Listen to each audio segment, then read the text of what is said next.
One of the interesting aspects about the gospel is that in the early chapters of all four accounts, we see Jesus recruiting people. Have you ever noticed how simple his recruiting speeches are? Follow me. Obviously, it was not his oratorical ability or persuasion ability that produced this effect. There was something going on beyond his speech. Because the accounts are really very meager.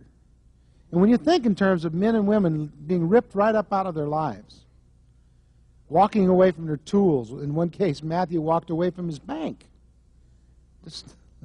Evidently just left the safe open and walked away.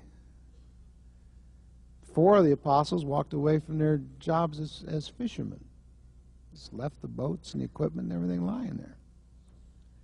Now, something pretty profound has to happen for people to just walk away from their identity and from their livelihood and from their resources. I mean, you just don't do that unless something really profound has happened. What I think happened was that he saw the pearl and they saw the pearl. He saw the treasure and they saw the treasure. He saw the treasure in them and they saw the treasure in him. And they heard it when he came by. And they just had to become part of it. So one of the interesting aspects about the first phase of discipleship is that it begins with a recruitment of at some level that seems to be more subliminal than overt. Someone likened it to a Pied Piper coming through town and people hear the melody.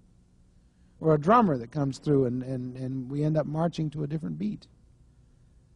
I suppose those images are valid, but my perspective is that they just saw something that was greater than they were, greater than the hopes they had, greater than the plans they had, greater than anything they'd ever experienced before. That when those men saw Jesus and Jesus saw those men, they were so enamored of him, so in love with him, so intensely responsive to him that they could do nothing less than turn away from all their other preoccupations and just move towards him. So the very first stage of discipleship is seeing Jesus and being seen by Jesus. Before anything happens, you have to see Jesus and be seen by Jesus. And that's exactly what happened to the apostles.